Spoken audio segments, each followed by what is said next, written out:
All right. Week 11 of Promeneo front end bootcamp. What was my task this week? Looks like I was supposed to use any of the tools I've worked with so far to create a game of tic-tac-toe. I actually contacted one of my mentors for this and asked if I could move on to React. So that's kind of what I did, as you can see. I've worked with React for a bit now, and I'm pretty familiar with it. I did it, and for a couple of other projects that I might show to you guys in the future. But other than creating a tic-tac-toe grid, we had to whenever a cell in the grid is clicked, it shows an X or an O.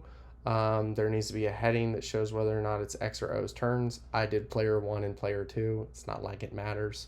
A button needs to be available to clear the grid.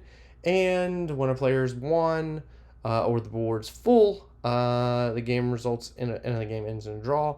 I'm going to put up an alert that should appear across the screen announcing the winner or if it's a tie. How did I challenge myself this week? Well, first of all, I did it with React, but I also did it with TypeScript inside of React, which is also interesting.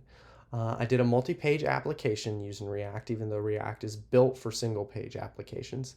And I used a component library called Material UI to help me basically just put together the entire UI. If you look at anything inside of here, this is pretty much all Material UI. Oh, and I guess I also made the page or the app fully, light and dark mode enabled. So that's cool. I'm going to turn that off really quickly because I like dark mode. So how does the app work? If you go to my app, your players can click through, and as you can see, it's indicating who's the player that's playing, and when a player's won, it shows a nice little alert message at the bottom here, indicating who won, and it increments the player score at the top. When you click this button here on the X, it actually resets the board for you. Alternative, if you start and you decide, you know what, man, I'm not digging this game, you can click and it'll restart it there as well. Other than that, I also created my iconic my code section where I used Material UI's accordion element and a JavaScript library called prism.js to give me little code blocks that are designed to show off your code for you and kind of like explain how the code works. I think it's cool, but it can be interesting. The app is also fully mobilely responsive. That's a nice little thing of using a component library like this. They come pretty supportive of that thing. So the app's fully mobile responsive with a full-on link. One second, I didn't click the correct click. There we go. With links built right in. So that's nice. So what's the code look like? Well, like I said, it's built in React, so it's a little bit on the wonky side. React has one entry point, which you name inside of your, I believe it's your package.json. I could be wrong about that. It might actually be in your config file.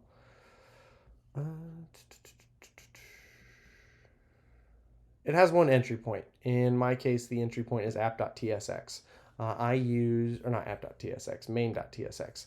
I used Vite to actually build this React app. I didn't use the standard create React app just because I've read a couple places that Vite's a little bit easier to use.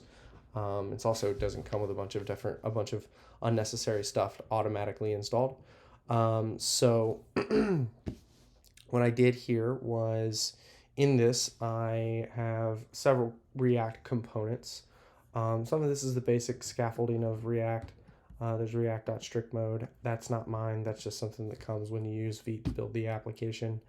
There is a hash router, which is a part of a React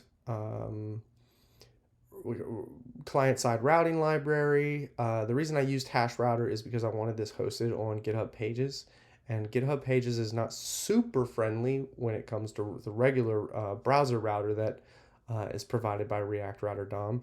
So I decided to use the hash router instead. I found that in a Medium article, which I'll link to in the blog post probably. And then the next one is the Material UI theme provider. This is a component that wraps the entire application that provides my various themes throughout. It's actually how I managed to accomplish the light and dark mode. Basically what this provider does is it uses a React hook from Material UI called use media query to check to see if the user prefers a color scheme of dark, and then sets the theme using the React hook use memo, and it runs the function of create, uses a function which runs create theme from Material UI, passing in another function that gets run every time called get design theme. It checks to see whether or not they prefer dark mode, and if they do, it turns the mode dark or light, and then it returns the color palette based upon that. The color palette actually swaps too as well. Checks for prefers dark mode, and if it doesn't prefer dark mode, then it returns two different palettes. Those being this one, the one that I just closed, and then another primary palette to change the text colors for dark mode or light mode. That use memo function gets rerun every time prefer dark mode updates, which happens whenever the user updates the thing in their system settings or the browser settings, actually. I don't want to save this, so let's click Command Z. Yeah, there we go. The final thing is actually the entry point, which is the app component. The app component is a series of routes. We have this due to React Router DOM. It's basically just a routes component that wraps several other route elements or several other route components. Each one having its own path and corresponding component that gets rendered on that path. These are all wrapped in the navbar element. You can find these all in the documentation of React Router DOM. They basically say, hey, your routes component contains all of your individual route components. And then if you want a navbar that is working on every single one of them, you can wrap your routes in that navbar. There are a couple of other things like authentication and whatnot that would be included in this, but I just did it pretty simply like this. Then I have three different page components. I'm going to leave the navbar out of this explanation just because it's going to be lengthy already. And Matt, I am so sorry for what I'm going to do to you.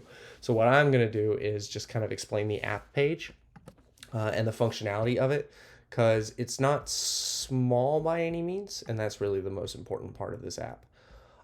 So how do I generate the board? The board is actually a Material UI box that contains another box that uses CSS grid, repeating 3 and 1 fractional unit with a maximum width on the entire container. And then each one of those has a board button, which is another component that I created, which is another Material UI box that contains a button that contains an icon. And what that icon is actually dependent upon, I'm sorry, it actually, it's dependent upon like who the player that clicked on it is. I determine which icon it renders with a small function that takes in a number, which I've affiliated with each player, player 1 and player 2, and then checks to see, you know, what the value is and uses a ternary operator to return the proper icon to this function here. Yeah, so that's the board buttons. When they're clicked, they get passed an onClick function that takes in the index of the element, and that goes all the way back up to here, the handle click, which takes in a number, and it sets the board. It takes in the previous state of the board, right? Creates a very loose copy of it because we never want to manipulate the state. We want to update it, right, with a copy of it. First, it checks to see, is there a winner, or is there one that already exists within the board array that on that particular index, which I guess I should probably explain that the board is basically composed of an array of nine values of null right here. That's the initial board state, actually.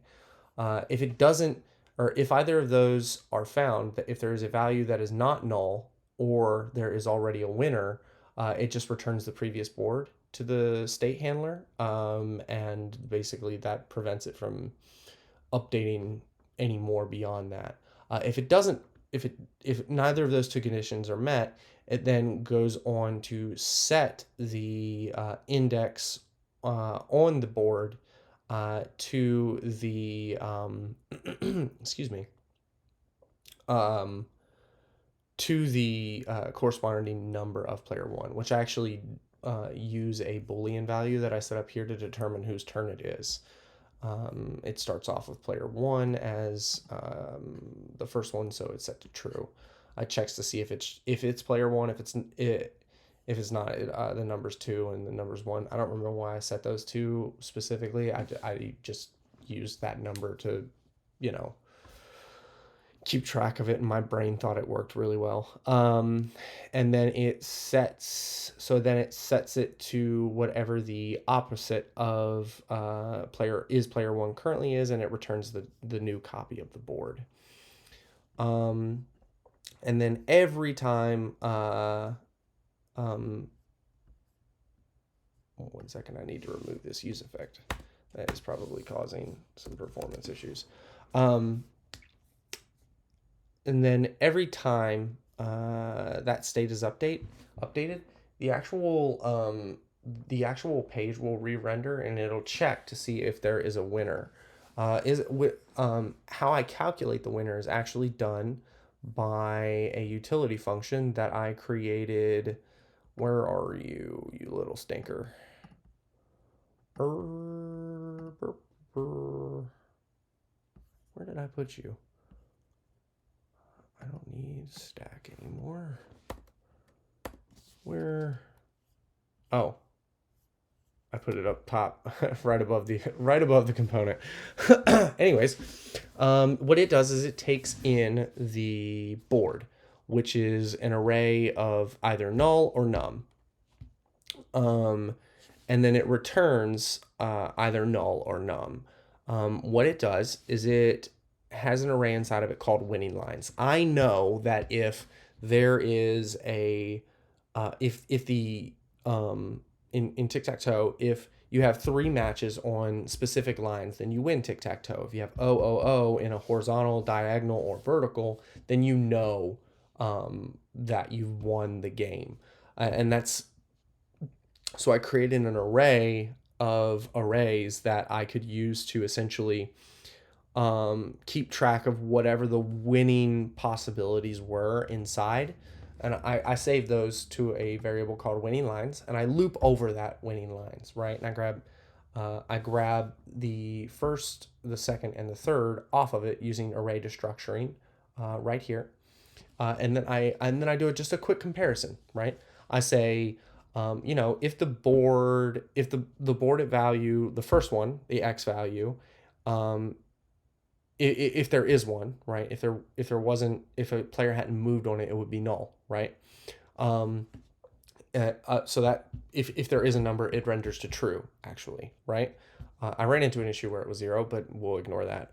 That actually might be the reason why I went with 2 and 1. But and then there is a and then if that number is actually equal to the one at position Y, and then it's also equal to the position at Z, then it actually returns that value from this, right? And then finally, if it is, I run a .every on board, and if every value in the board is not equal to null, then I return 0, period from that. I use that in a use effect, right? That will run every time there is a winner is updated. So it'll run once at the start, and then it'll run again whenever that variable gets updated, and that variable only would get updated if we have a winner or a tie. Okay, and then that runs a function called check for winner. It basically runs through and it says, if there is a winner, like it checks whatever the value of is there is a winner is, and it increments that player's score or the tie score based on that input. And that's what use effect does. The scoreboard, I just pass the scores of each corresponding player into it as props, and I use it, and I also pass in the boolean of is player 1 as a prop, to update based on when the score increments and when the turn changes. So yeah. Matt, this has been really long, and I'm going to keep it at that. If you have any other questions, I'll be happy to go over it. Oh, reset button. How does the board reset? When a winner is determined, or when a tie has been met, I pop up an alert window, or an alert component, which comes directly from Material UI, that takes in a function called onClose. And then I use that same function on the reset button. All reset board does is it sets the player 1 to true, and it sets the board back to the initial board state. It's simple as that. It doesn't have to do anything else because that's all that was required. Yeah, that's it for this one, and I'll see you in the next one where I'll be creating a React CRUD application. I don't know how I'm going to challenge myself for that one, but we'll see.